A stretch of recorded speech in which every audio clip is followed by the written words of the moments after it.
Hello friends, and welcome to another WSIB Truth Matters with Joe Machado.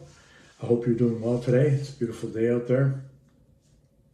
So I'm back with another video. So I'm going to talk about something that I usually don't, because most of the time I'm pointing out the flaws and all of the crap that comes out of that big, black, dark hole in Toronto where the WSIB resides. And oftentimes it's difficult to come up with something good. But you know what? Good things happen. And sometimes you just have to, you got to tough it out. You can't quit.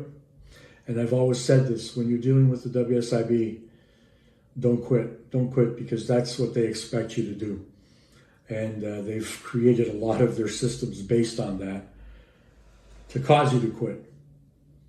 And it's unfortunate, but that's what they do.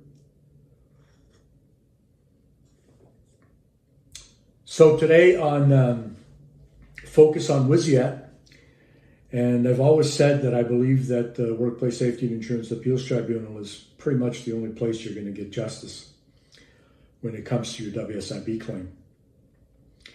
You just have to be able to play the game, play it well, prepare well to get there.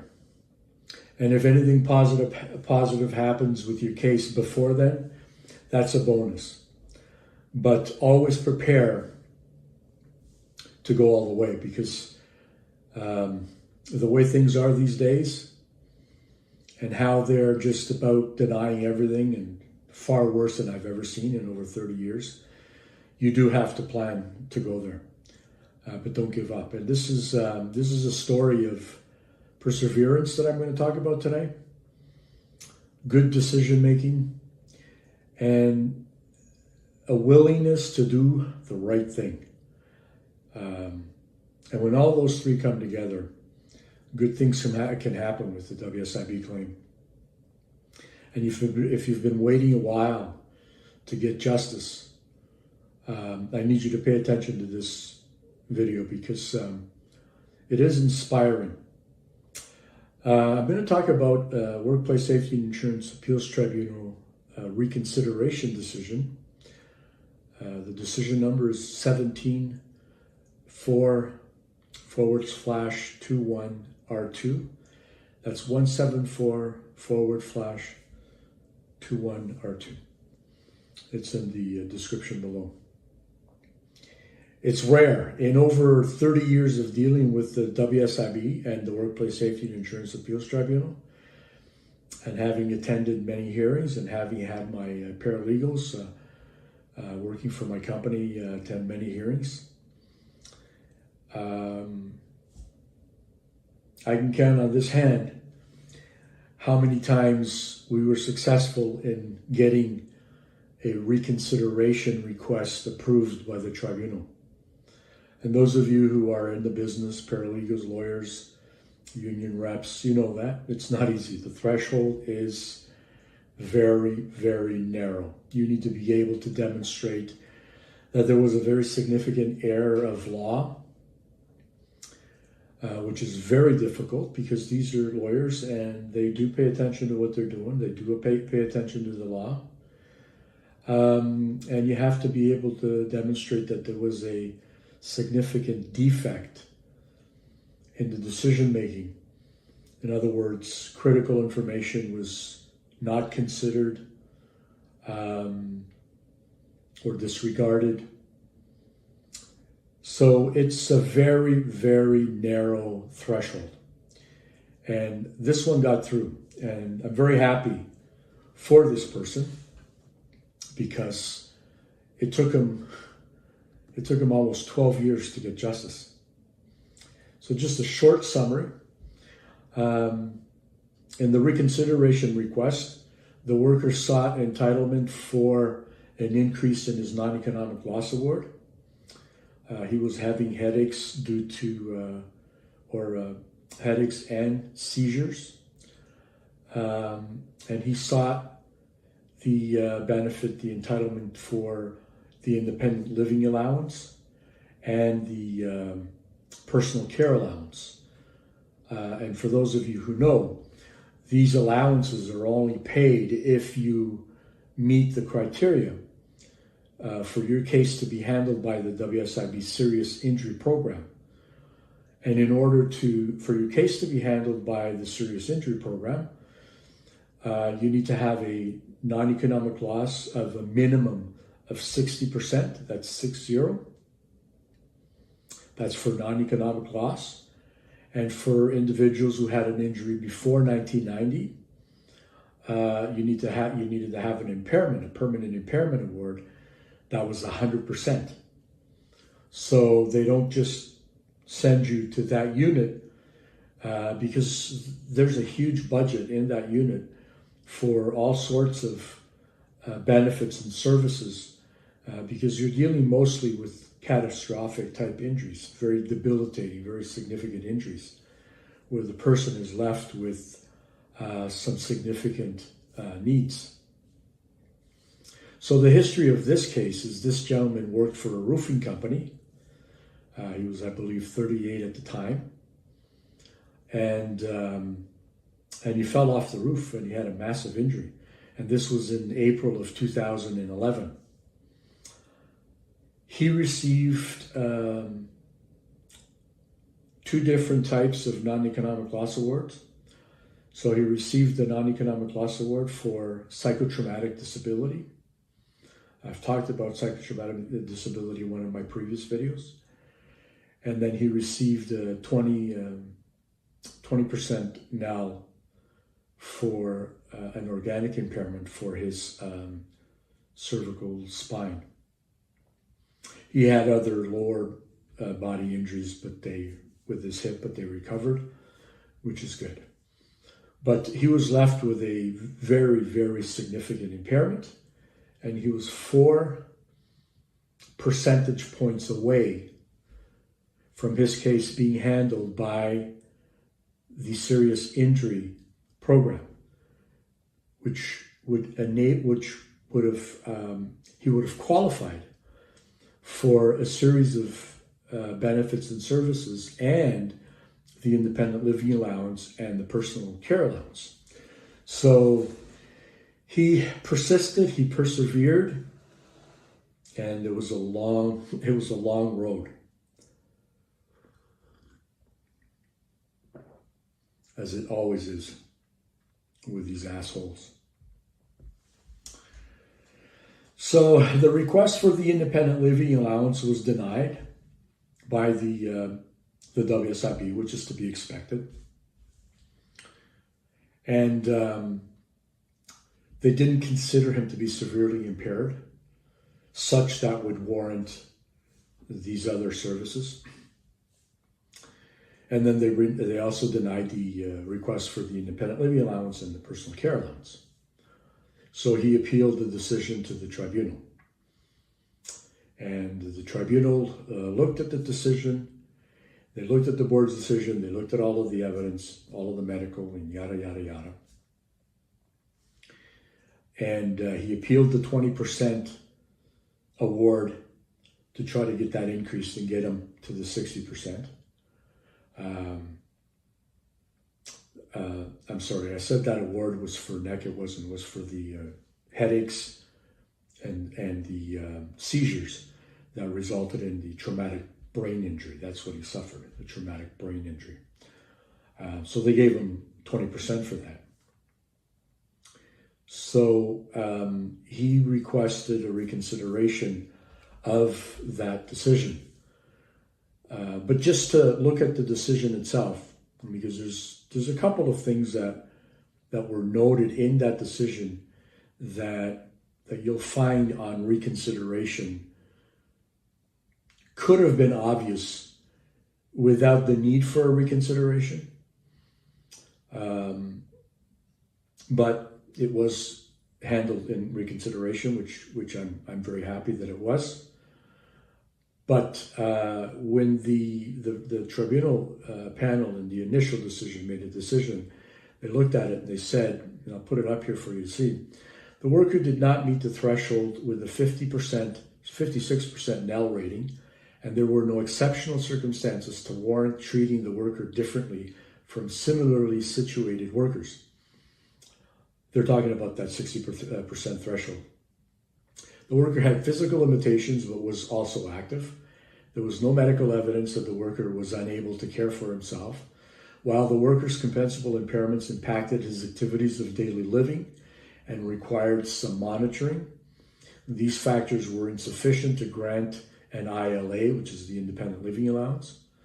The assistance required was modest. A need for assistance did not necessarily constitute exceptional circumstances to warrant a departure from board policy. Okay, but then they state the 20% Nell quantum for his brain injury was appropriate. The evidence showed that his brain injury and headaches interfered moderately with his activities of daily living. Moderately, they say. So they say 20% was appropriate, but it interfered moderately with his activities of daily living. The reason why I'm repeating this is it'll become clear when I go through the actual reconsideration decision. His cognitive issues were included in his rating for psychotraumatic disability, and he could not be double compensated for these, of course. And he wasn't looking for an increase in that. So they hung their hat on those two. And I can see if the board didn't depart from their policy, which of course they never do unless they do it to benefit themselves. Because I see their policies being applied left, right, and center. Just very little consistency. I can give you thousands of examples of that in case files we have in my database from over 30 years. But when they want to stick to being consistent, we're talking about 4 points here that can make a huge difference. I can see the tribunal wanting to stick to that. But the 20% for the traumatic brain injury that caused the headaches and the seizures. Well, the vice chair doing the reconsideration took a different position. And I believe it is a position that could have been taken by the initial panel had they done their homework, which obviously they did not. So, and they do make mistakes as well, or maybe fall short of going all the way. I can appreciate that. But this is what and I can't post the whole decision and the different rationale that was stated because this video would be 2 or 3 hours long. So you have the number of the decision, you can review it, and you'll get some of the nuances that were considered. But this is what the reconsideration, the vice chair stated in why he was reconsidering the decision. And he almost didn't. And what he used to render a favorable decision. And so I'll put it up on the screen here.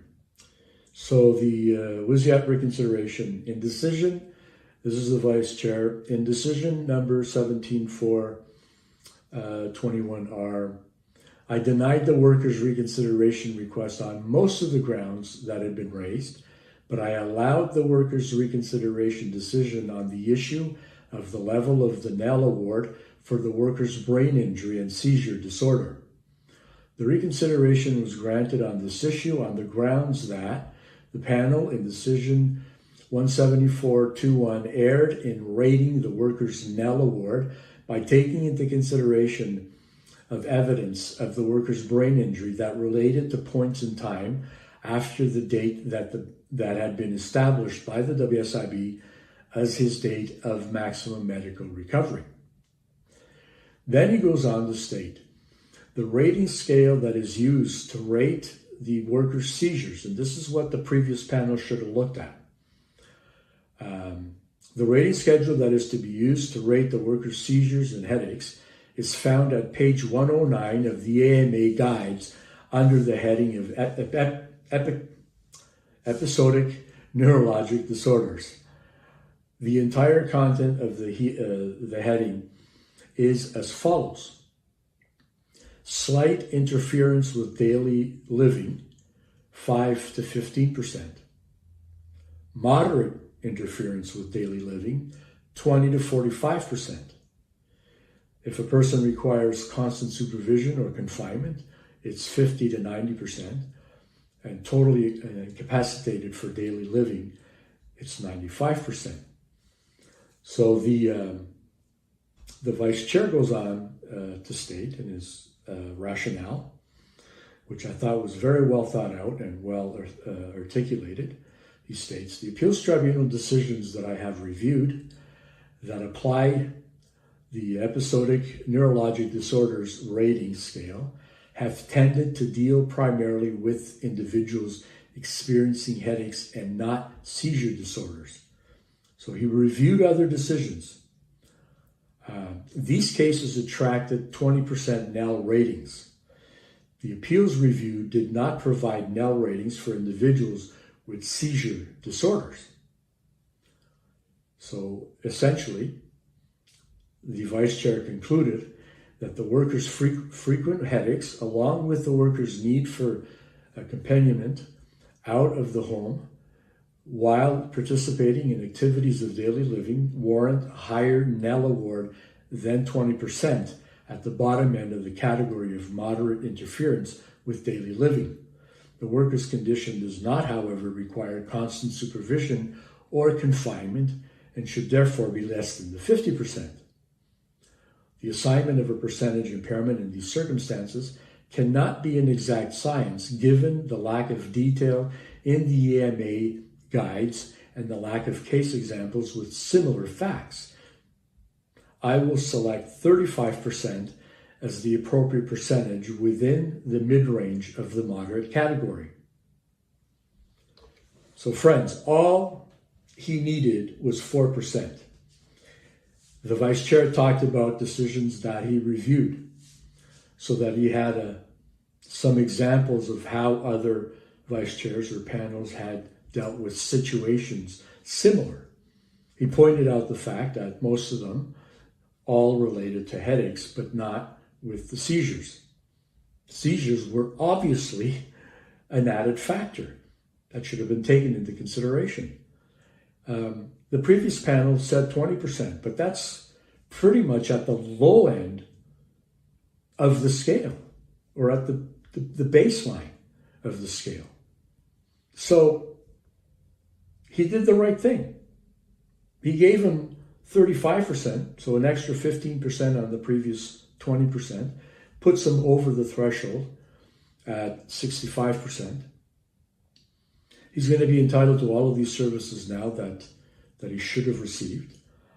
He'll receive the independent living allowance retroactively, the personal care allowance retroactively, and there's a whole host of other benefits that can be paid under the serious injury program.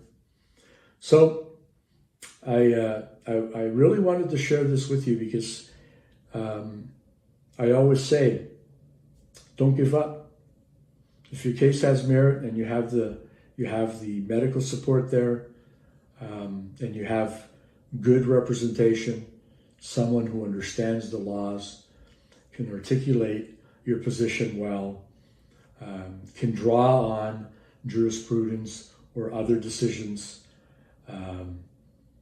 then you should never give up until you're absolutely confident that you've reached the end of the line. So I hope I've left you with something to think about. If you're in this situation right now, I hope that this helps you with your case. And God help those who were in this situation and could have received the extra help and never got it because they were discouraged or for whatever reason didn't pursue their case fully. All right, friends. So anyway, thank you for taking the time to watch this video. If you have any questions, as always, you can send me an email. The email address is down in the description of the video. Joe Machado at wsibsettlements.com. By all means, have a look at wsibsettlements.com. It's my company, and we provide a bunch of tools and services to help injured workers with every issue that you can conceivably encounter with your WSIB claim. We'll have a look at it. We'll tell you what we think, and then you can decide what to do from there. But by all means, if you're having issues with the WSIB and you're not sure of what you're doing, you really need to get some help, because this is not a game for those who... I've come across a lot of paralegals and lawyers who had trouble dealing with the WSIB, and to this day, I look at files, I do case audits, and I go through it, and I'm going, I'm not trying to portray myself as being better than others. I've got over 30 years of experience, over $300 million in settlements. That's the track record, and over 10,000 clients. I think I know what I'm talking about. And the WSIB also agreed, because they tried really, really hard to get rid of me. But you know what, WSIB? That's for you. If you're new to the channel, I welcome you to subscribe to the channel. It's free. All the information that I provide in this channel doesn't cost you anything. Just click the subscribe button, click the notification bell, and you get notified every time I come out with a new video. I also want to thank my subscribers for sharing my videos. It's been an inspiration. It's helping me to grow the channel, and I have a lot more content that I'm going to continue to put out for a long time, despite what the WSIB wants. All right, friends, and as always, and until the next one, take care.